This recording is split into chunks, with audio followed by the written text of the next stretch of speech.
Bonjour à tous, alors bonne année 2016, aujourd'hui je vais vous présenter le premier vlog de l'année. Alors sur un film qui est un petit peu en retard parce qu'il est sorti déjà en 2015, en décembre 2015, je ne l'ai vu que récemment, du coup premier vlog et allons-y, le grand partage. Avec Karine Viard, Didier Bourdon, Valérie Benetton et Michel Villermoz. L'histoire, donc Paris subit une vague de grand froid et du coup le gouvernement français décide de mettre en place une politique que toutes les personnes qui habitent dans un grand appartement, ils doivent accueillir des gens sans abri en fait, des gens qui sont mal logés. Alors le film va se concentrer surtout sur un immeuble du 16e arrondissement où il y a plusieurs habitants et on va un petit peu suivre les aventures de ces habitants tout le long du film. Donc vous avez des couples par étage. Donc au rez-de-chaussée vous avez une gardienne, donc la concierge qui habite, jouée par Josiane Bolasco, qui est une sorte de femme très aigrie, très raciste, relativement drôle. Ensuite vous avez le couple des gros bourgeois de Karine Viard et Didier Bourdon. Par la suite vous avez des bobos gauchistes joués par Valérie Benetton, pardon je ne connaissais pas son nom, et Michel Villermoz. Vous avez un sorte de dandy excentrique, mal dans sa peau, qui en quête d'amitié. Donc tout le film en fait se base sur le fait que c'est des gens qui sont très différents, mais qui au bout d'un moment sont obligés de, on va dire, se plier à cette volonté du gouvernement à loger chez eux des gens. Et en fait ils vont vivre tout ça très différemment parce que il y en a ils le veulent bien, il y en a ils le veulent pas du tout, il y en a ils se disent merde c'est quoi ce problème. Donc un pitch qui est assez, on va dire, assez sympa, assez drôle. Comme bilan, c'est mauvais. C'est très mauvais. C'est un film, j'étais très déçu. J'ai pas rigolé une seule fois. J'ai eu des petits sourires qui ont été décrochés 3-4 fois dans le film, je me souviens très bien.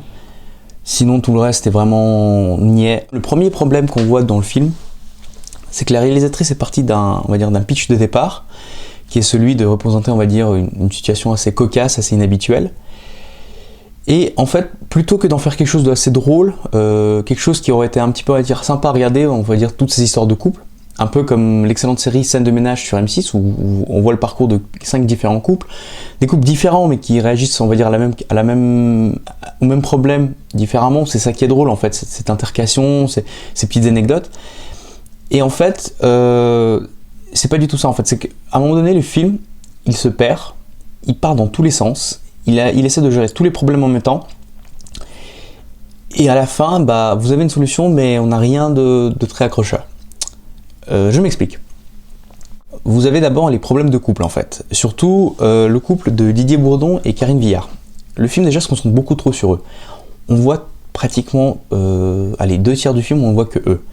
Et ça, c'est dommage, parce que on ne s'attache pas assez aux autres personnages. On les passe, et on n'arrive pas à être sensibilisé par leur mésaventure en fait. Les acteurs sont pas super bons. Alors, c'est pas qu'ils sont pas bons, mais ils surjouent un peu légèrement. Il y en a, ils s'ennuient ferme, il y en a, ils surjouent. Il y en a une qui tient bien le rôle, qui pour moi sort du lot, c'était Karine Viard, qui elle joue une sorte de bourgeoise mal baisée. Donc c'est assez drôle. Les autres, ils cabotinent un petit peu, ils sont là, ils sont un peu trop dans leur personnage, c'est un peu trop caricaturaux en fait. Du coup, on s'attache pas assez à eux, on se dit ouais, bof, il n'y a pas d'intérêt. Ensuite, vous avez un autre souci, c'est que le film part sur une idée de départ qui est celui de loger des gens chez d'autres gens, gratuitement parce que c'est le grand froid. Ok, pourquoi pas. Le problème, c'est que le film part rapidement sur un délire de réfugiés immigrants. Je veux dire, tout le long du film, on voit que les seuls gens qui sont logés, c'est des noirs ou des immigrés moldaves ou serbes ou d'autres pays de l'Est. À aucun moment vous avez quelqu'un qui est français en fait. Vous avez une histoire, c'est avec une SDF française qui est recueillie par Didier Bourdon. Et encore, c'est une histoire un petit peu, on va dire, cocasse, c'est un peu exagéré, mais vous n'avez pas de... Alors c'est un peu con ce que je veux dire, mais en fait, vous n'avez pas genre de français de pure souche qui vient d'Auvergne ou quelque chose comme ça.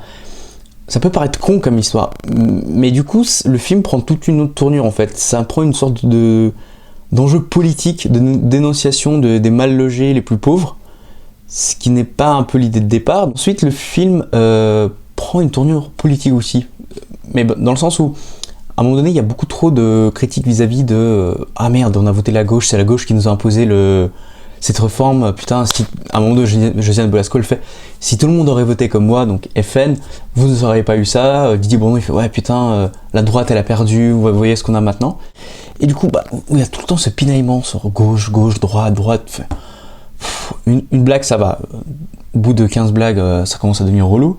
Un film auquel j'ai tout de suite pensé, c'était La vie est un fleuve tranquille, qui est un excellent film français des années 80, si je me souviens bien, qui racontait à peu près la même histoire où vous aviez deux familles, une famille très riche, bourgeoise, catholique, et une famille de, on va dire, de prolétaires qui vivent dans des HLM, pardon, en banlieue parisienne. Et évidemment, vous aviez cette confrontation entre les deux qui était extrêmement drôle. Une sorte de caricature des deux mondes, mais vous aviez vraiment un partage, un équilibre entre les deux. Et c'est ce qui manque au film en fait, c'est que le film part dans un délire.